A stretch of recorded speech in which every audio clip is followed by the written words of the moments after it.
Bueno, buenas noches. Quiero responder a la pregunta que me hicieron esta tarde acerca del efecto del par inerte. He decidido grabar un video para explicar un poco acerca de esto. En el primer momento en el que mencionaron el concepto efecto del par inerte, pues quedé totalmente en blanco, no tenía la menor idea de qué me estaban hablando. Pero ahora que estoy revisando, pues el término no lo conozco como, o no lo conocía, porque ahora lo conozco como efecto del par inerte, sino simplemente como siempre lo había visto como excepciones en las cargas, en las valencias de los metales, de algunos metales. Voy a explicar esto para que, para que me entiendan a qué me refiero, ¿sí? Así que voy a achicar un poquito esto aquí para poder tener acceso, por ejemplo, aquí a la tabla periódica. Fíjense, el efecto del par inerte sucede con los elementos de los grupos 13, 14, 15. Los del oxígeno no tanto sucede. Elementos de los grupos 13, 14 y 15, es decir, los grupos 3A, 4A y 5A básicamente. Con elementos como por ejemplo el indio, el talio, el estaño, el plomo, el antimonio.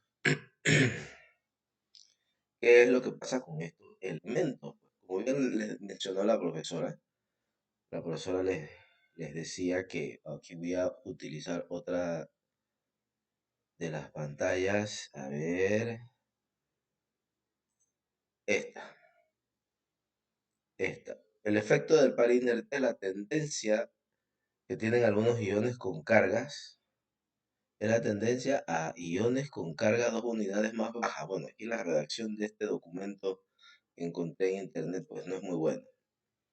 Es la tendencia de algunos iones con carga 2 unidades más baja de lo que se espera para el número de grupo. Repito, la reacción no está muy buena, pero yo lo voy a explicar de la siguiente forma, fíjense. Por ejemplo, los elementos del grupo 3, el aluminio, por ejemplo, el aluminio es 13, eh, aluminio 13, va verificando. Cuando yo hago la configuración electrónica del aluminio, 1s2, 2s2, 2p6, aquí van 10, 3s2, 3p1. ¿Recuerdan lo que estuvimos viendo en el tema anterior? Que estuvimos hablando del apantallamiento. Bueno, todos estos electrones que están en la última capa, que son los electrones de valencia, recuerdan que también necesito una determinada cantidad de energía para arrancarlos.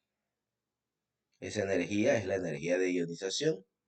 Este electrón solitario en el subnivel P es mucho más fácil de arrancar que los dos electrones que están en el subnivel S. Esta primera energía de ionización pues es muy baja en comparación con la de estos electrones. Estos electrones están más protegidos por el núcleo positivo. En general, todos los subniveles S están siendo mucho más protegidos por los protones del núcleo. Tienen más penetración.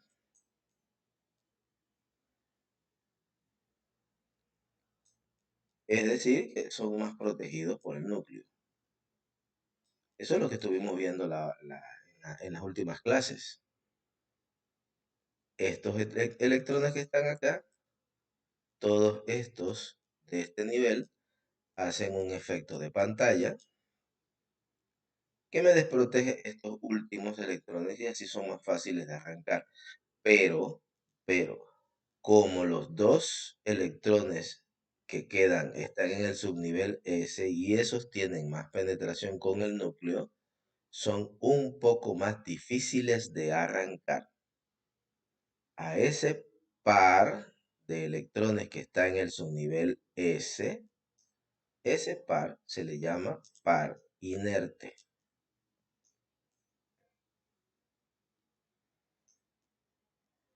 En el caso del aluminio, pues el aluminio los cede fácilmente. Bueno, no los cede fácilmente, pero es más fácil de arrancarlos. Pero a medida que yo voy bajando en el mismo bloque, en el mismo grupo, perdón, me voy a encontrar con elementos como el galio, el indio y el talio. A medida que entre más bajo, el par del subnivel S es mucho más protegido. Y entonces, aquí yo espero, en teoría, el número de oxidación que se espera de todos estos elementos es de 3 porque tienen 3 electrones de valencia. Por ejemplo, fíjate, el indio que es 49, el talio es de 81. Vamos a hacer el indio que es 49. Vamos a hacer su configuración electrónica. Indio 49, 1 S2, 2 S2, 6. Allí llevo 10, 3 S2, 6, 4 S2, 3 de 10. Llevo 10, 20, 30. 4 P6, 5 S2, 4 D 10. Vamos a ver, 10, 20, 30, 36, 38, 48, 5 P1. En teoría, este elemento, talio, este elemento tiene 3 electrones de valencia y yo esperaría que la carga, el número de oxidación, él pierda estos 3 electrones. Tiene 3 electrones de valencia y entonces el indio debe quedar con carga 3 más.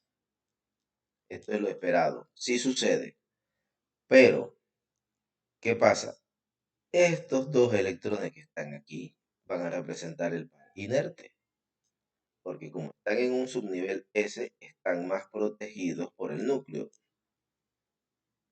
Y contrario a lo esperado, a medida que yo voy bajando acá, él debiera estar más desprotegido por todo el apantallamiento que tengo aquí. Bueno, pues este efecto de que estos dos electrones S se encuentren más atraídos por el núcleo se le llama efecto del par inerte. Entonces, el indio, sí, ahí indio 3 más, pero el indio más estable de todos es el indio más 1, porque él pierde este, pero retiene estos dos que están aquí. Entonces, como ven, el número de oxidación más estable es 2 unidades más abajo del esperado. Eso es lo que mencionaba el documento que me encontré. A ver, era este. La tendencia a que aparezcan números de oxidación con 2 unidades más bajo de lo que se espera para el grupo. En el caso del grupo 13, el indio, yo esperaría que el más estable sería el indio 3 más, pero resulta que ese no es el más estable. El más estable es el indio más 1. Y es por este fenómeno, este efecto, no le vamos a llamar fenómeno, este efecto de que este par inerte se le llama inerte porque tiende a estar más protegido y a no reaccionar. Entonces la energía de ionización para arrancarlo, pues hay que aplicar una energía de ionización mucho más elevada para poder arrancarlo. Lo mismo, el mismo efecto va a pasar con los elementos del grupo 14 en caso del estaño y el plomo. El estaño y el plomo, por ejemplo, el estaño y el plomo, como están en el grupo 4, se espera que la carga más estable sea estaño 4 más o plomo 4 más. Si esas cargas o valencias se forman compuestos, pero son mucho menos estables, porque al estar más protegido el par, entonces resulta que es más estable el estaño 2 más. Y aquí lo vemos también en el documento, acá en este gráfico. Fíjate, en el caso del estaño, la gráfica de la izquierda, el estaño 4, que es este que está acá, fíjate la energía que se requiere, mucho más alta que el estaño 2 más. Y, perdón, el plomo 4, el plomo 2, el estaño 4 y el estaño 2. Y aquí vemos el efecto en el derecho, en la gráfica derecha, aquí está el talio 3, el talio 1, el indio 3, el indio 1 y el indio 3. Fíjate que eso no le pasa al aluminio. El aluminio solamente tiene el número de oxidación 0 cuando está en su estado basal y más 3 cuando está cuando pierde los 3 electrones. Entonces, eso es el efecto del par inerte. Si quieren, yo les voy a enviar este documento. La redacción aquí no es muy buena, pero se logra entender. Y acá abajo están, bueno, aquí hay una explicación también. En los periodos más tardíos, el 13, 14 y 15, 13, 14 y 15, como les decía, los electrones valencia S tienen energía muy baja por causa de su buena penetración con el núcleo, lo que les mencioné. Y aquí también está este documento, relaciones diagonales, que son semejanzas de propiedades entre vecinos diagonales de los principales elementos de la tabla periódica. Por ejemplo, el litio y el magnesio tienen propiedades más similares que con el sodio. El berilio y el aluminio tienen propiedades más similares. El boro con el silicio. Esas son las propiedades, relaciones diagonales. Los elementos que están de forma diagonal pues tienen propiedades químicas y físicas mucho más parecidas, por ejemplo, que el boro que el aluminio. Se parece más el boro al silicio que al aluminio. Tiene mayor relación el litio con el magnesio que con el sodio y así sucesivamente. ¿Ok? Bien, entonces les voy a enviar este documento. ¿Y cuál era el otro? Bueno, acá también está la explicación en el grupo del aluminio. Aquí está los compuestos bueno, aquí, por ejemplo,